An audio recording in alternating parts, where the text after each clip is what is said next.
So tonight I'm going to start a new series, and I'd like to do this for my children for the sake of that, but for their study. But anybody else who wants to join in and learn, this is great. But I'm going to go through Ein Yaakov. So Ein Yaakov was composed by Rabbi Yaakov ibn Haviv. I have a book here. This is going to be linked in the description of all the videos, so you can an affiliate link, so you could purchase it at Amazon. I can leave you a link for Sefaria, so you can read along at Sefaria. But basically, this book covers all the non-legal material in the Talmud. So if you wanted to start introducing yourself to the Talmud, getting involved with all the legal material can be very mind-bending, and this is a very good way to start. This is actually a recommended way to start.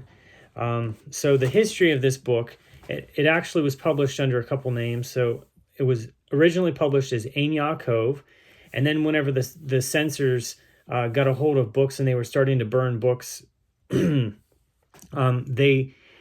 after that kind of happened, they renamed it Ein Yisrael, because Yisrael and Yaakov, that's the same patriarch, and therefore they it kind of helped them kind of bypass a little bit of the censorship at the time. Rabbi Yaakov ibn Haviv, he was born in 1445. This book was compiled sometime in the 16th century, so the 1500s.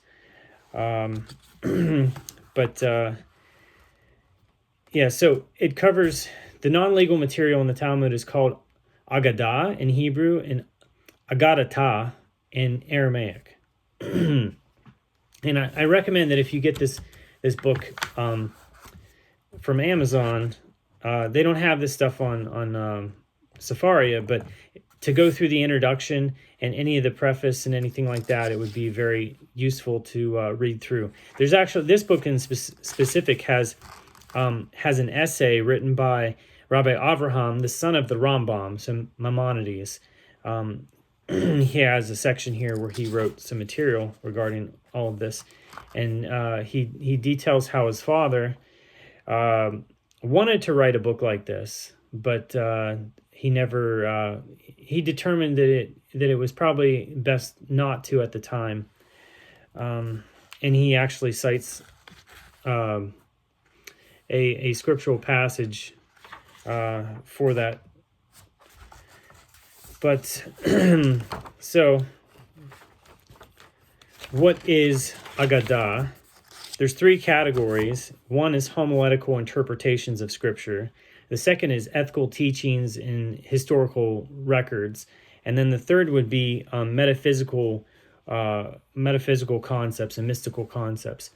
So an example of that, and the main idea that comes to mind there is Rabbi Bar Bar Chana.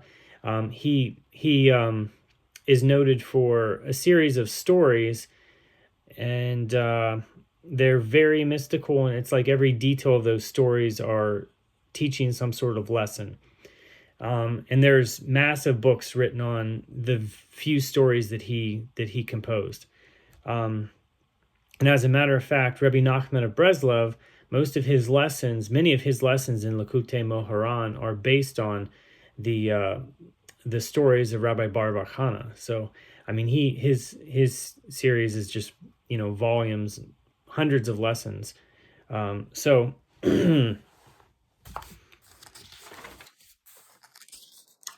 Yeah, getting down to it. Oh, and Rabbi Yaakov ibn Haviv, he was born in Spain. So that's basically his background there. So, and this is basically just ordered like the Talmud. So we're going to start out with Berachot.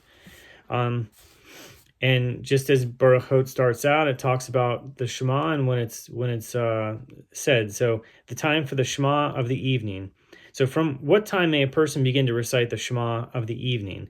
From the time that the priests enter to eat their teruma until the end of the first watch. So says Rabbi Eliezer. But the sages said, you are allowed to recite the Shema until midnight. Rabban Gamliel says until the first ray of dawn appears.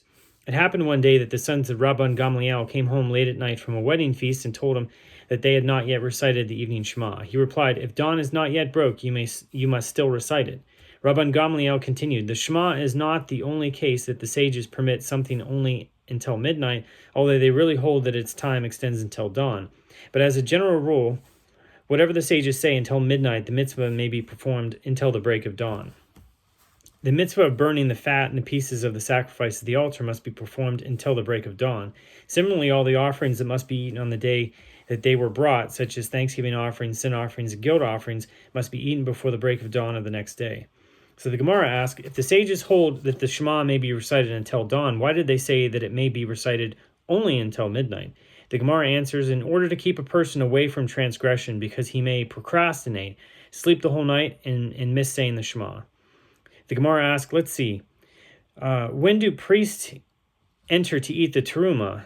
When the stars come out? Then why doesn't the Mishnah come straight to the point and say you are allowed to begin to recite the Shema from the time the stars come out?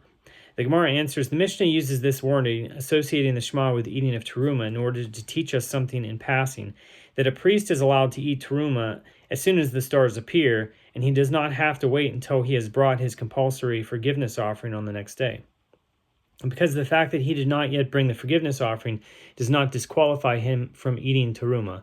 And so we have been taught the verse, at sunset he will be clean, Leviticus 22:7, means that he must wait only for sunset to eat teruma, but he need not wait until he has brought his forgiveness offering.